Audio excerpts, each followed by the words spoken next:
Well, welcome everyone.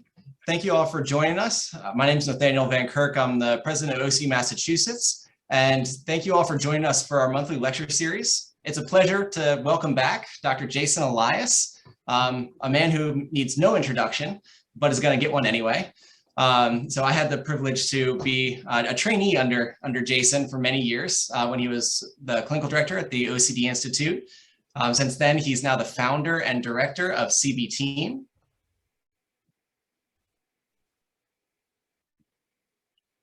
Did he freeze? Did we lose him for a second? Maybe he can hear us. Nathaniel, we lost you for 1 second.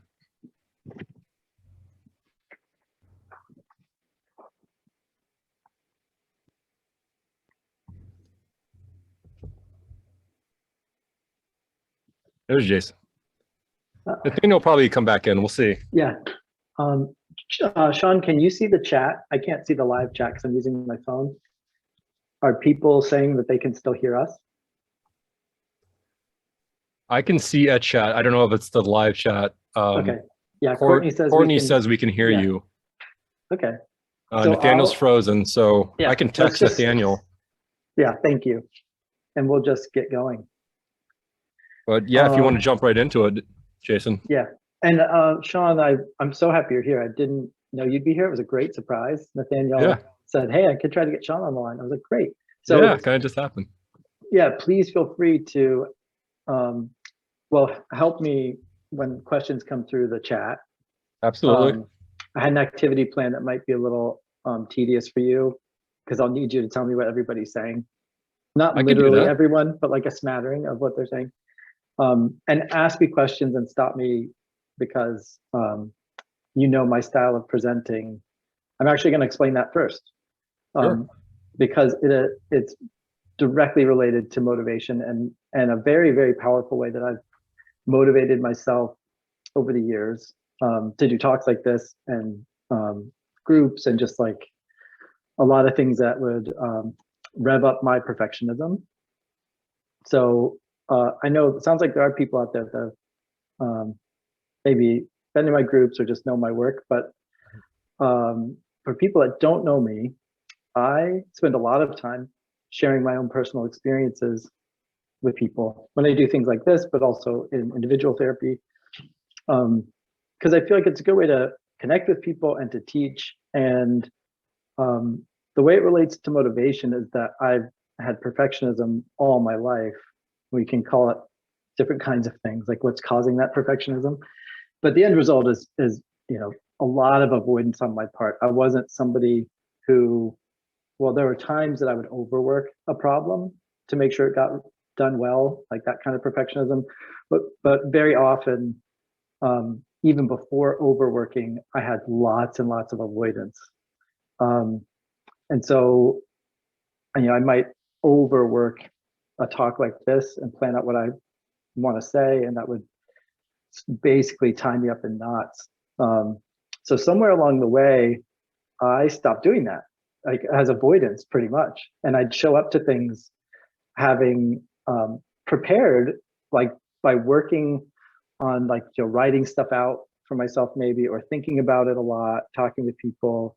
But I didn't like to have a really canned presentation where I sort of knew what everything was going to be, because then I'd be all in my head and I'd be real perfectionistic even preparing it. So when I first started doing talks in this more like loose way, I really felt bad about myself for doing that. I saw it as like a weakness, like I was too scared to put in the work and get it right. And people that give good talks are really organized and they have great slides and animations on the slides, like all that stuff that you can do when you have extra time, when you've started early enough. And what I missed for many years was that I was also using a strategy, and the strategy was working for me. And I don't remember when I noticed that and sort of learned to embrace it and respect myself for it, but that was a huge, huge change for me. And so now when I present, it's very intentional that what I want to do is connect with people. I want to be authentic. And I want to share what I have to say, but I much prefer if we could be doing this live, of course, so that I could read the audience, get feedback, really engage everybody. So last year when I did this, I was so scared, and I told Nathaniel, you got to talk to me. Like, let's do this like a conversation, because I can't just talk to a computer without getting any reactions. Like I was really scared, and it went fine. So this year I'm less scared of that. I know people are there on the other end of this, and it's helpful to have you here. So, okay, so let's jump into it. Yeah, I'm assuming you all there, since I disappeared in the yes, middle of you're talking back. to you, that you all already did introductions, hopefully. Yes, you're back. Excellent. Cool. Oh yeah, I don't know if I sort of closed the loop on how this, my strategy for presenting, how it motivates me. But just to close that loop, it's because I find it a challenge, and it engages me, it interests me to sort of show up knowing I have stuff to say and I've kind of thought it out, but I don't know all the steps. Like all the stuff I'm saying now is spontaneous. And so I almost think more clearly this way and more creatively this way. And so I run the risk of, like, sometimes I might sort of like bomb a talk where it's like things don't make sense or they're a little more confusing than they were meant to be. But I hit a lot of points that I think, if anybody who can, if everyone out there can just take away a couple of things I said as interesting or relatable, I'm really happy.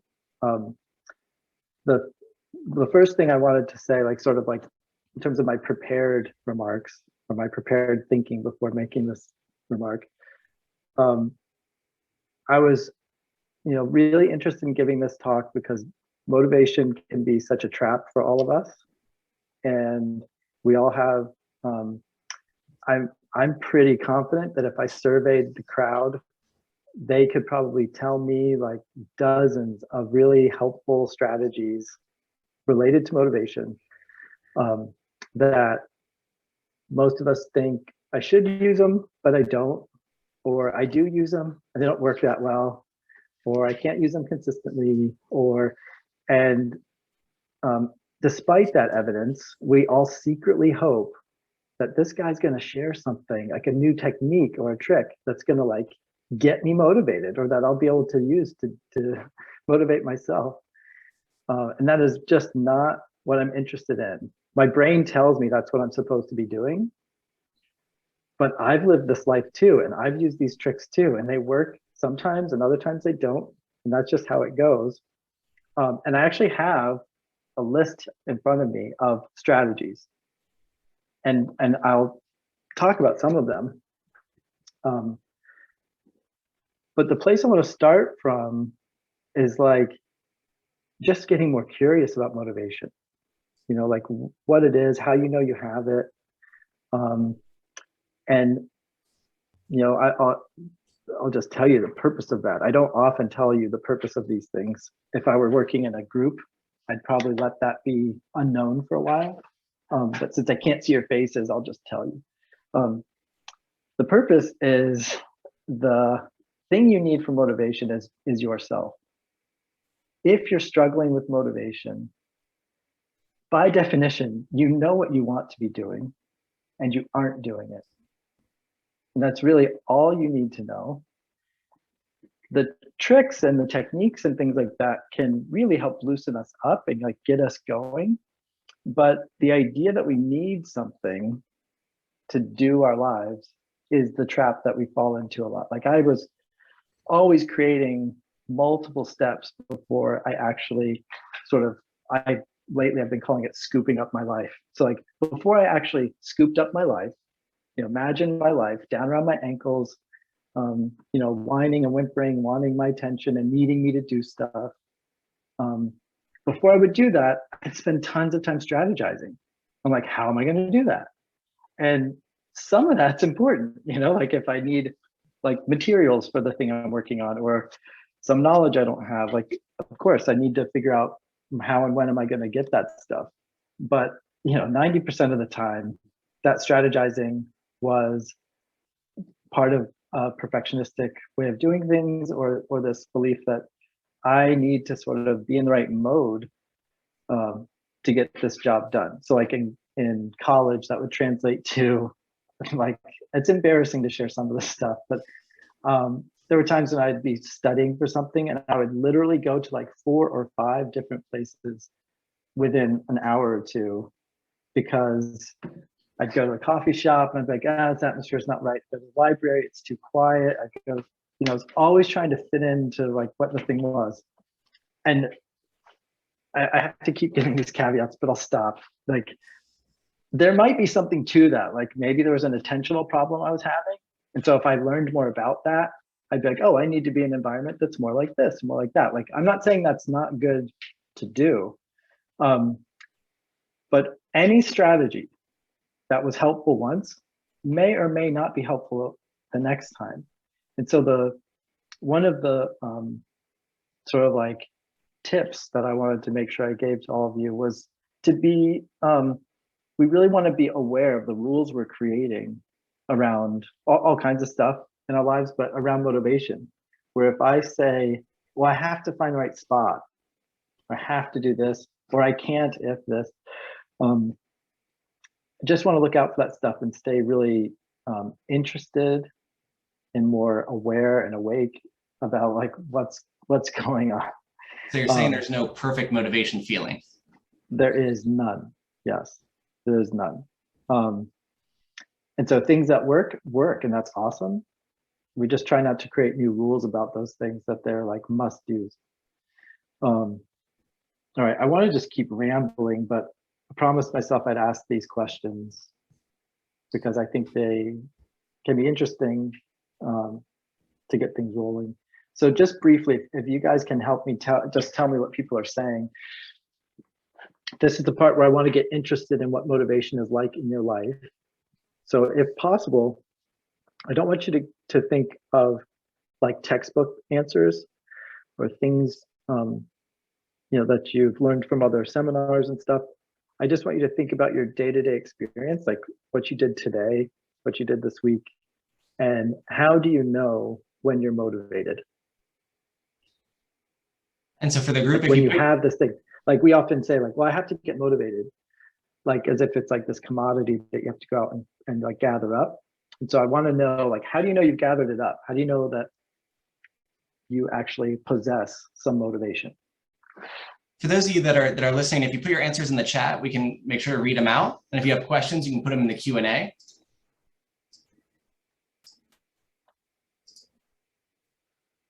So yeah, thanks, Nathaniel, for. I did not make that obvious. Well, all right, I'll keep an eye on the chat. So how do others find themselves motivated? How do you know when you're motivated? Great question, isn't it? I remember a discussion many years ago, Jason, between you and I about the idea of, and I think we did this when we used to run motivation group together for a little while, was the good versus bad motivation. And a question I always ask that I think we talked about this stuck with me is, if as a BT, I'm sitting there, and I have like a taser and I say, jump in the dumpster, I'm going to tase you. Is that a motivator or not? Full disclosure for anyone watching, that's illegal and unethical, and we would never do that. Just putting that out there. But the question, like, what is that feeling motivation? So I think one of those is kind of like adrenaline, anxiety, fear can be a motivator. That's one thing that pops to mind initially for me. I did see a comment in the section there. Yeah, I saw that. Somebody said, when I get up and do it. Mm-hmm. When you feel excited, that's another one, is when someone feels excited. I think generally everyone's saying that it's actually a pretty hard question to answer because we don't really think about it very much. Yeah. So when you're excited to do something, when you're looking forward to it, when it feels fun, and when you do them without hesitation. Yeah. And then I love the other part of this, but when it's an unfun task, when you're able to just do it without anything kind of getting in the way, and you kind of reach a point where you get unstuck, they're saying, especially things that you don't want to. I think that's great. Is that a key where you find yourself doing something even though you don't have the feeling that you're doing it because there's other drivers there, maybe a value, or maybe there's a bigger goal that you're going towards that you don't actually have to feel whatever said feeling in the moment that you're used to feeling, like this big, I don't know, motivation high. Maybe you're full of energy, but maybe you're not that day and you're still working towards something. Mhm. If you're not feeling what you're used to feeling when you're motivated, are you still motivated even when you're working towards a big goal? I think the other thing I noticed, so just personally, when I think about motivation, I think the one that's easiest to connect with is when, in a way, like that focus or adrenaline high, right? Like, I think for me, when I think about the times where I feel focused towards something and kind of everything else kind of fades away for a little bit. Yeah. And that's when I feel like, all right, I'm definitely like in that kind of motivation zone because I'm focused on that and I'm not getting distracted, which is a miracle feat for me. Yeah. Yeah.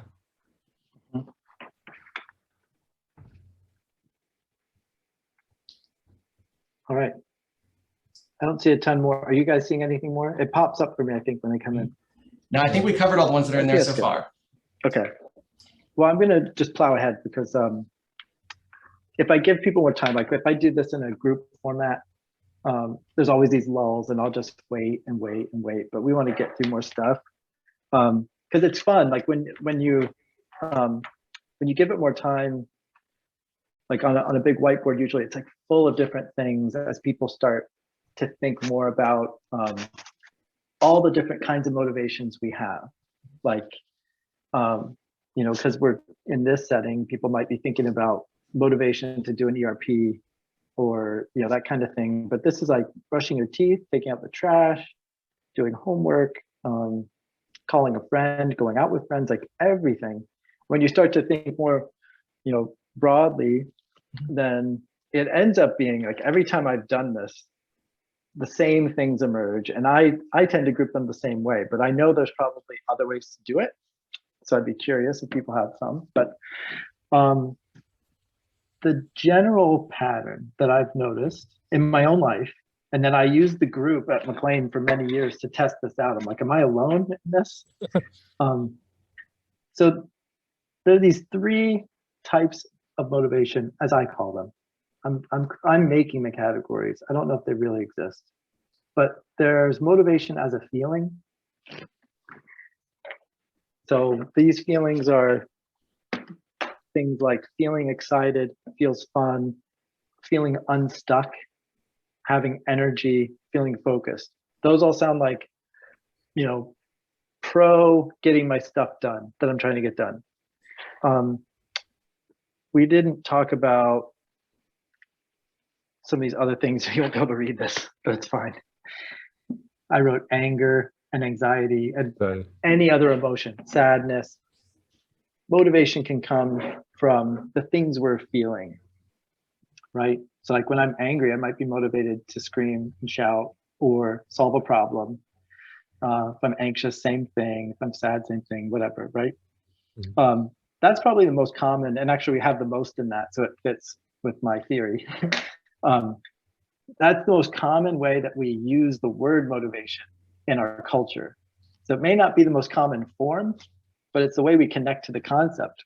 So I got to get motivated to do this thing. We're kind of saying, I need some energy here, I need a little oomph. So like a strategy we use around that would be putting on the right kind of music for the right type of job. So if I'm having friends over to just hang out, I play different music than if I'm studying or I'm doing housework maybe, or whatever. So we create like an ambiance around that or try to create a feeling, which is cool. It works sometimes for us. What I want to just kind of remind you about in that type is not to ignore the difficult emotions.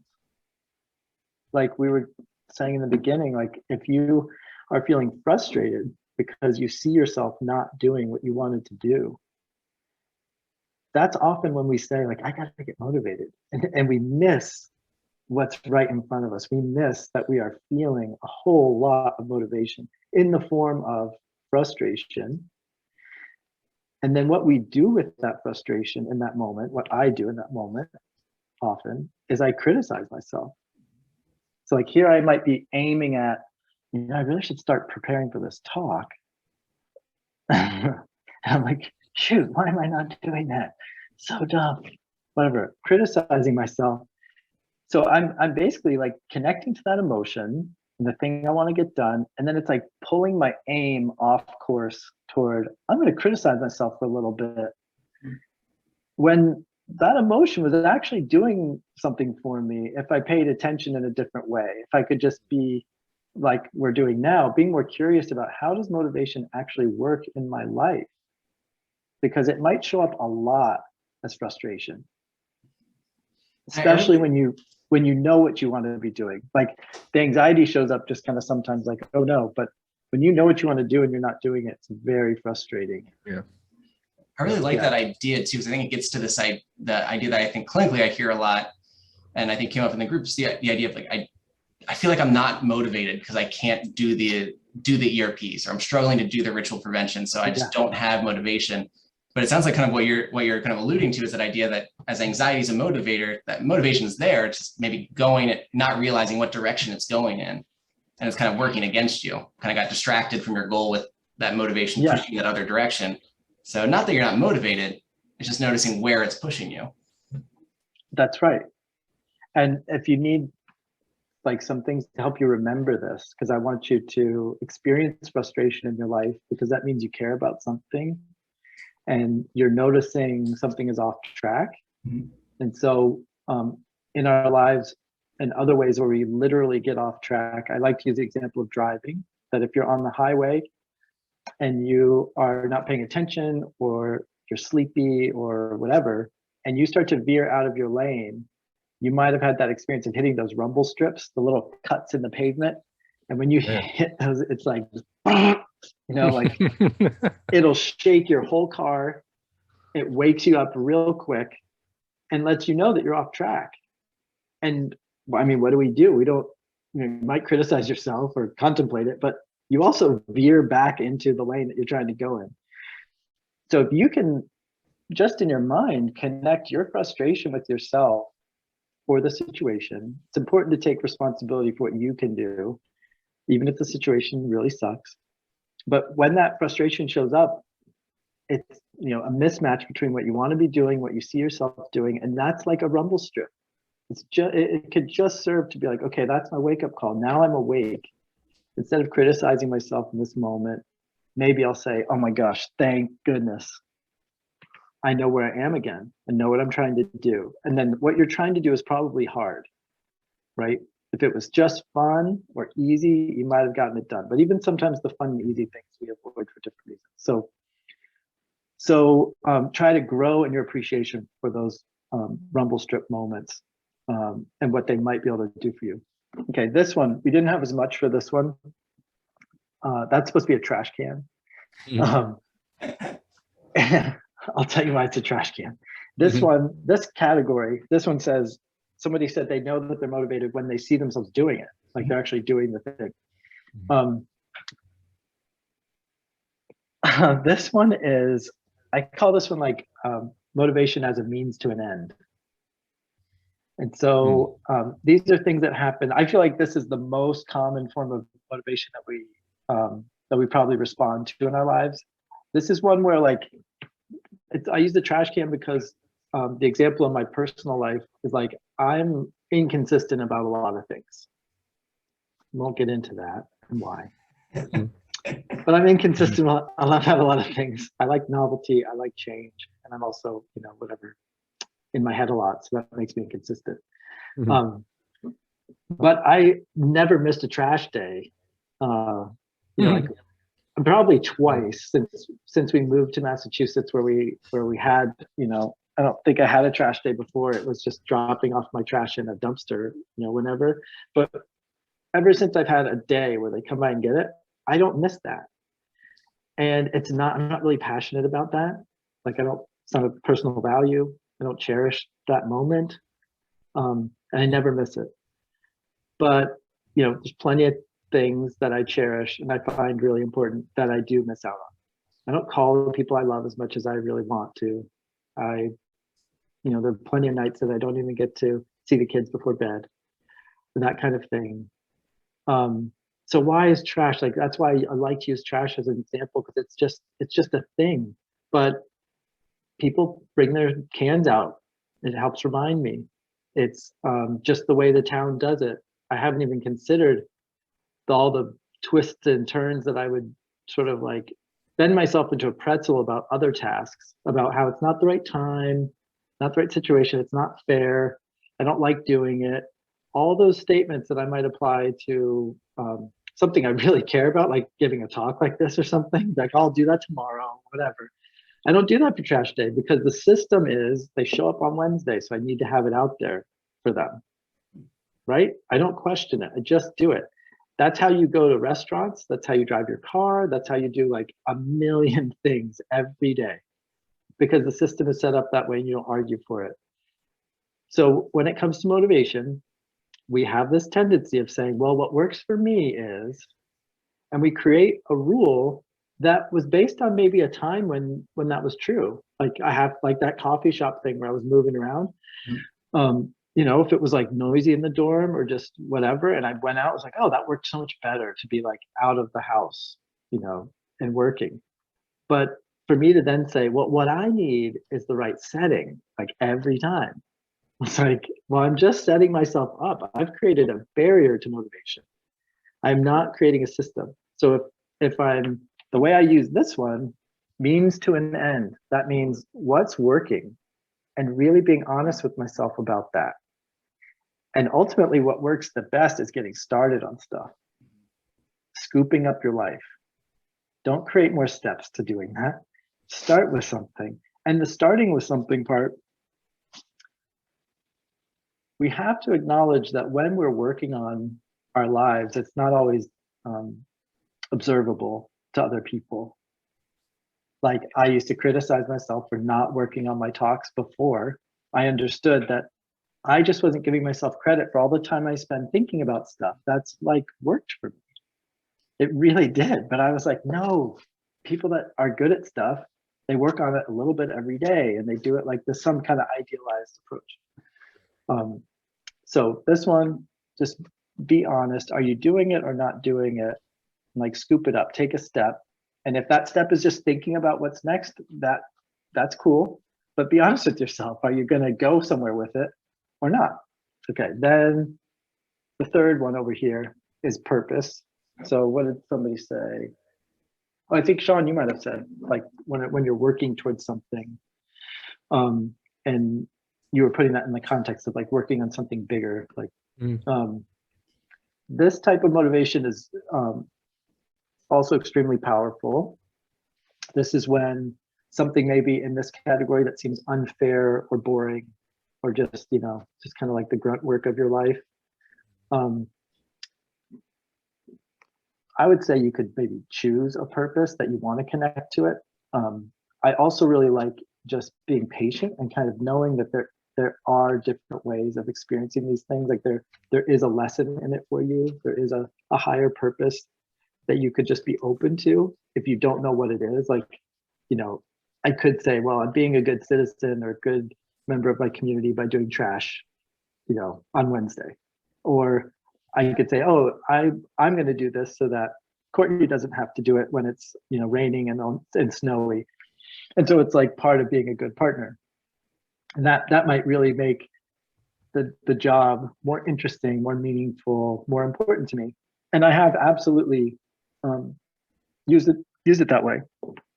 But sometimes you might struggle to apply a particular value that you have to one of these things. And in those cases, I would say, you know, be open to what you might find, because just working hard at something or just following through, being the kind of person who, that stuff's really powerful. You know, like I feel this is unfair. I want to pout and I'm, you know, don't want to do it, but I'll be the kind of person who can get stuff done even when it's unfair. And that's it. I mean, those are the three types that I think keep showing up in my life and for other people. And we can talk all about that. It almost sounds like one of the things that you're kind of saying, taking from is that like we almost undo our own motivation at times by overthinking it and then trying to find this like one rule to rule them all, if you will. That like this is kind of like your coffee shop. This is the way to stay motivated. If I can just find that way. Yeah, it feels like I'm all locked up and I need to find a key. Mm-hmm. Yeah. And I think it's sort of like just, I think the value in spending in the group, if I would spend like most of the group just generating the different forms with people, the value in that is that I erased it, but like everything we write on here is a key. There are more keys than there are locks, you know, like it's a little bit like, you know, like you just have to plug into the motivation outlet. You don't have to go find it. It's like, it's everywhere. You just try to connect to it. And it doesn't have to be a certain thing. Like we said, it's not, doesn't mean, oh, just connect to this positive feeling that makes you want to do stuff. Like that's a very special kind of motivation. If I had that all the time, life would be super easy. Yeah. But what you find is like difficult struggle kind of moments on the back end, like after the fact, can feel pretty exhilarating when you're like, dang, I didn't know that I had that in me. Like that was a horrible experience. And like, I feel pretty good about that, like that I did that. So those are the kinds of ways we can like create, you know, a context where our lives are more, you know, we're getting more stuff done and feeling better about it. I want to ask you guys what time it is. So it's 7:38. So we got a few minutes for discussion. And for those of you that are joining us, if you have questions. I could talk for days about this, but let's see what questions there are, and then I'll move on to some other stuff. All right. So, Sean, do you have any questions so far? Oh, you both know I always have all sorts of fun stuff to talk about. I mean, a lot of things came up just listening to Jason and listening to you a little bit, Nathaniel, as well. I know what I like to do. I like to claim that I'm unmotivated, but really what I'm doing is I'm blaming it on my excuses that I give myself that Jason brought up earlier about it not being the right time. I'll use an example, the right time, the right feeling. It happens a lot with a lot of the creative artwork that I do, where the mood has to feel right. The music has to be correct. The time of day, the neighbors have to be quiet, all this stuff like that. And I'll use these things because I know getting started with hard things is very, very tough. It's hard with treatment. It's hard with ERP.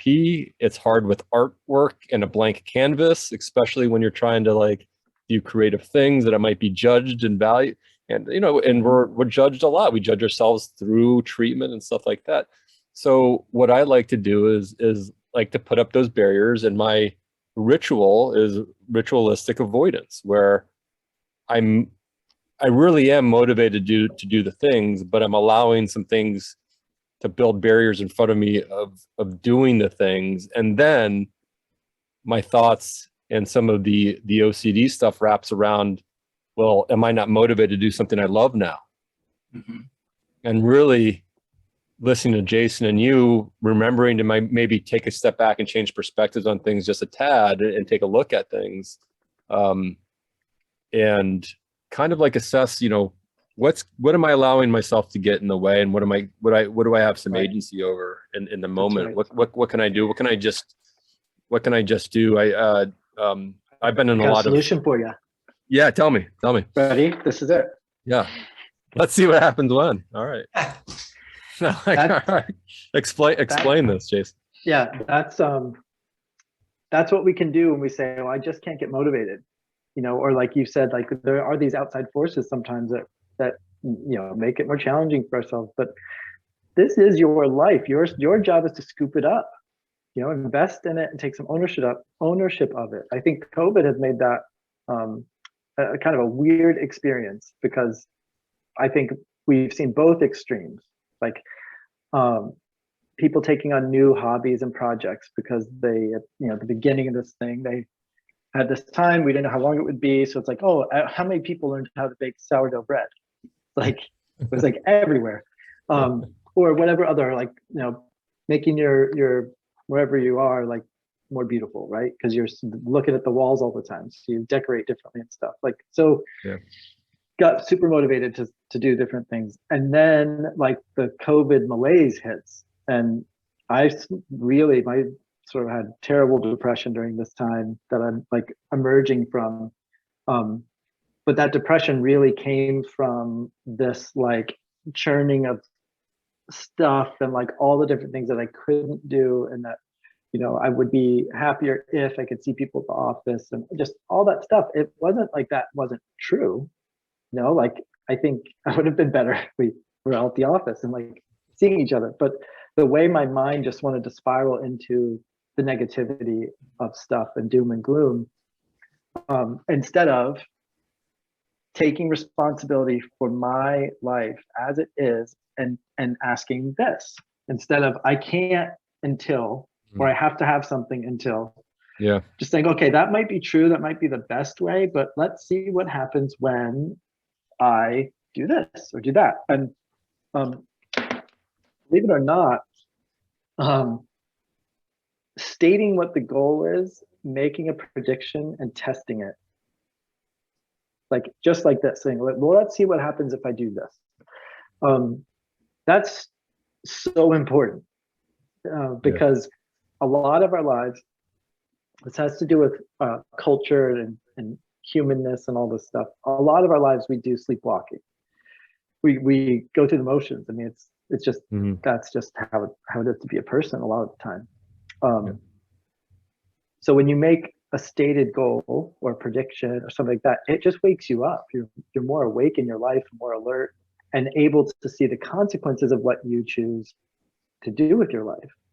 So I like, this might be heresy on this chat, but Nathaniel knows what I'm saying, and so will Sean. But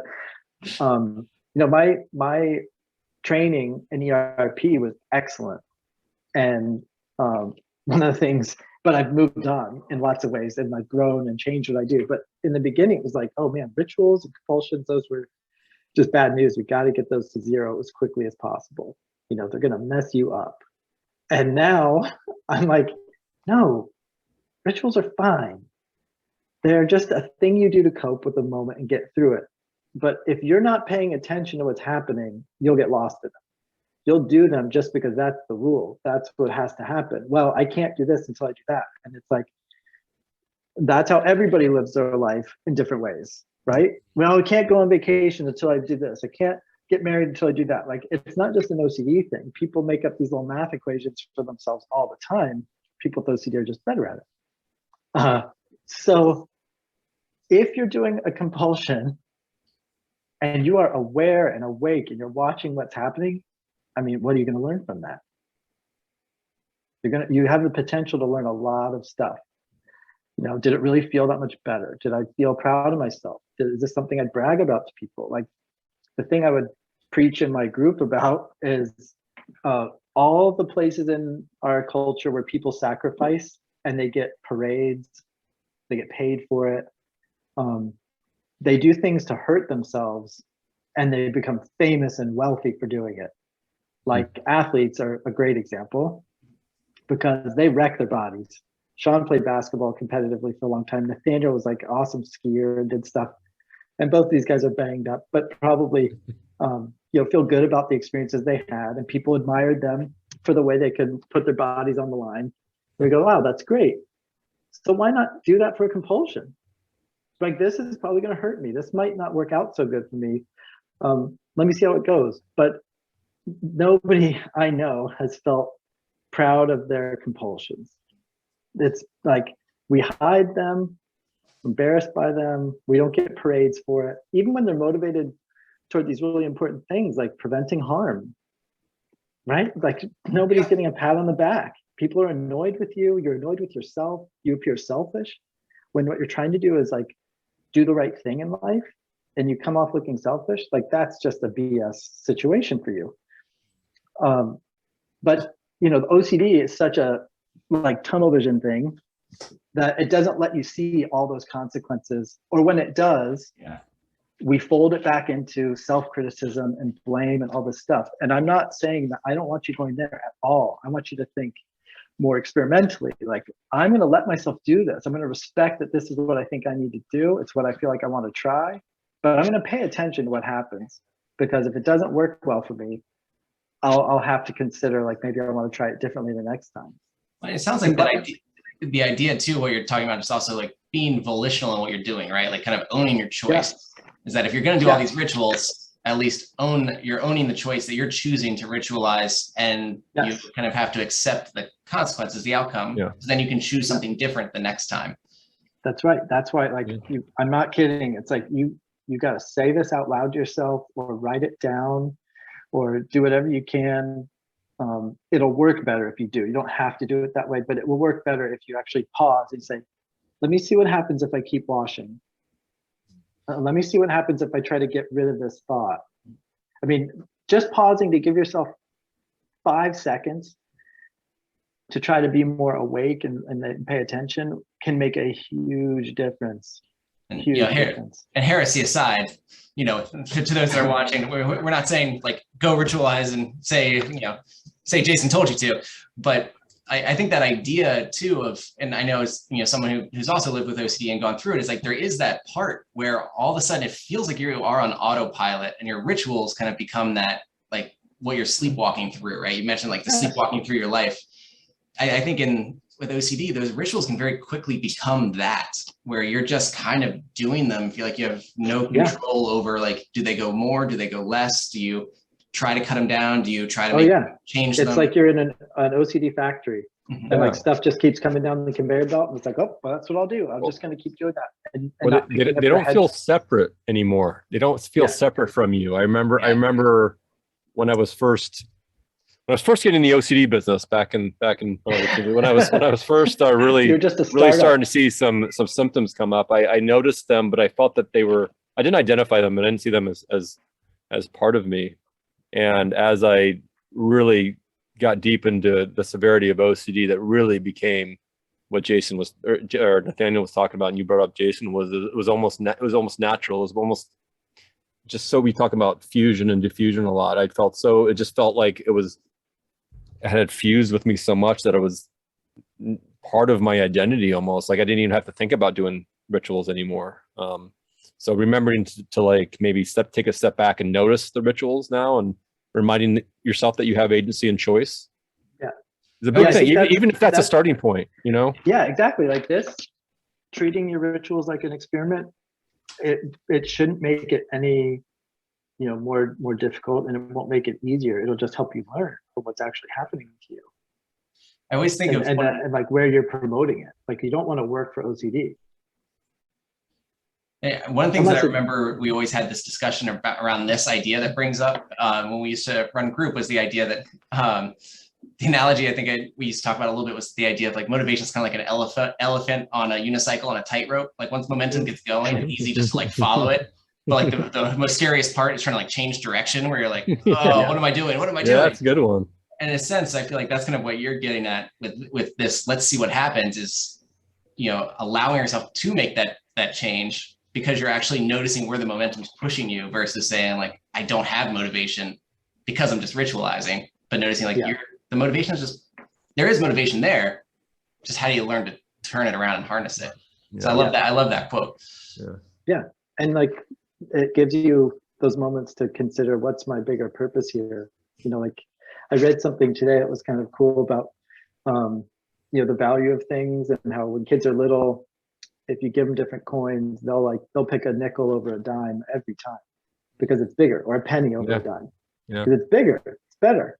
And because they understand value in terms of that's that one feature of size. And then when they get older and they understand, oh, this is a symbol for something, and the dime actually represents 10 times as much as that penny, then kids will start picking the dime. If you said, which one do you want to use to buy candy? They'll be like, oh, they'll pick the dime. So I like that. Like there's something in that about these small moments in your life that are absolutely so worthwhile. They can be, if you come back to this moment and realize the only thing I'm ever going to have is right now. The only thing I'm ever going to have. I don't have the past. I have memories of the past. I don't have the future. I have thoughts about the future. This is my moment. If I spend it well, I could really, it's not tricking yourself. It's just paying attention, where you could be like, I did something different. Like I sabotaged my OCD a little bit. That small thing is very valuable compared to like some idea of this huge change that you think you're going to make or need to make, or this huge shift toward better motivation that you want from attending and listening to this thing. Pick the small stuff, something small that seems like it might be the thing you want to try and experiment with, and then watch what happens. And if it's a failure, then you consider yourself like the Wright brothers or like all these other people that have really worked at something. All these other people being like all the other humans on earth, because we've all done that. We've all been willing to work and fail at certain things. But the stuff that's more important to us tends to be a little bit more threatening. We don't want to mess those things up. And so we take our hands off our life. And then that's why it falls apart. You got to scoop it up. Yeah. So I know with the last, we have about five or 6 minutes left. If anyone has any questions in the chat, please feel free to put them in. Any final questions or challenges with motivations you'd like to hear Jason's thoughts on? He didn't teach us anything. I got no skills.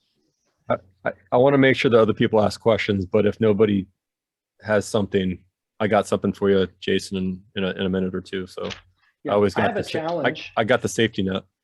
Okay, I've got a challenge for people. Yeah. A way to take whatever you've liked or been interested in from this talk, a really, really simple way to practice. And I do not want people to practice with something that's important to them. I mean, you can do that. That's fine. But what I'm specifically asking you to do is to pick something really small, like something trivial, that you'll do for no good reason. You'll do it just because you said so. Because your mind, all of us are like this, your brain's going to have ideas about what you're supposed to be doing and how it should be. And part of motivation is getting past that stuff, right? I need this, I need that, it has to be this way, it should be like that, shouldn't be this hard, whatever it is. Those are all these roadblocks. And to get past them, we say, well, I'm just doing it because I said so. Same thing you would do if you could take your OCD out of you and put it in another person. You'd be so annoyed with them that you would stop giving them reasons for what you're doing. You'd be like, I just feel like doing it. Well, why do you do it like that? What if blah, blah, blah? It's because I want to. Like, that's all. Like, that's the only reason I need to give you. I want to do it this way. So to build up your follow through and your ability to honor your commitments, I would say pick something like, I had a couple of ideas and now I forgot what they would be, but like, you do it for a limited amount of time. You're not going to do this forever, but like for a week, maybe, I had one like doing 5 push-ups when you wake up or before bed, or 1 push-up, or some of these will look like rituals, like turning your drink around in a circle before you take a sip. Do something like that, but you have to do it.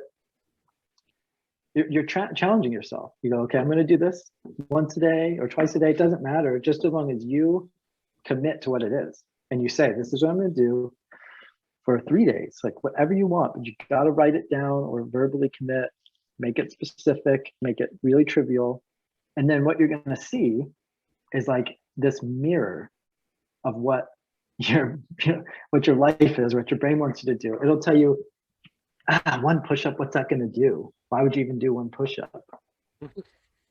Right? And so you do it. Well, that's not enough. You should do more, but do not do more. Do what you said you were going to do. Just follow through on your commitment. Stand your ground. Prove that you're in control. Prove you can follow through. I'm not kidding you. Doing these little things, and you can pick a different one every week. It won't take you much time, but it's going to take character to do it. And believe me, the sillier the thing is, the more character it's going to take, because you're going to think, great. What's the point in doing it?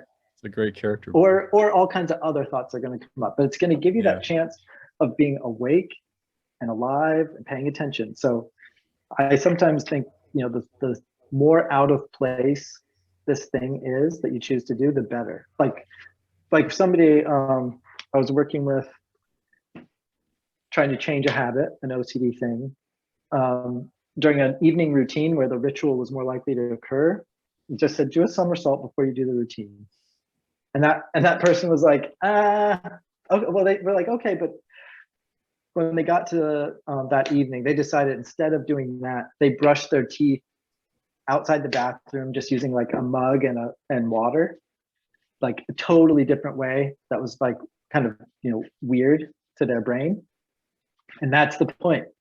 Something that you will take notice of, and you'll be, you can't in hindsight say, oh, well, you know what I did every day? I did like walk outside every day. That doesn't count. It'd be like walk backwards down the steps every day. That might be a little risky.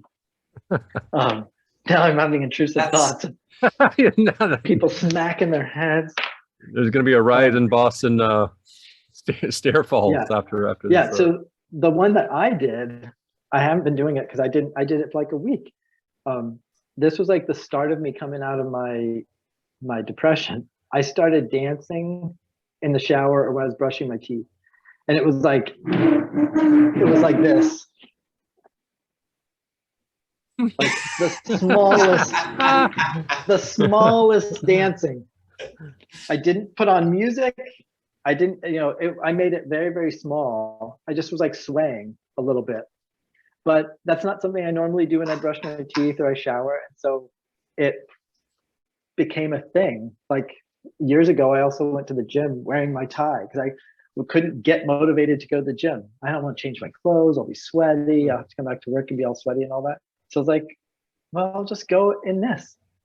And at the time I was wearing ties. So I was like in the mirror, seeing myself with the tie. And I felt so alive. I felt so clear about what I was doing and that I was in charge. And then that can help you feel more confident, like more sort of just into your life for other things. So try this one little thing. I encourage you. I love it. I think, as we come to the end, I think that's a great one to end on. Yeah. Sean, did you have one last question you want to ask?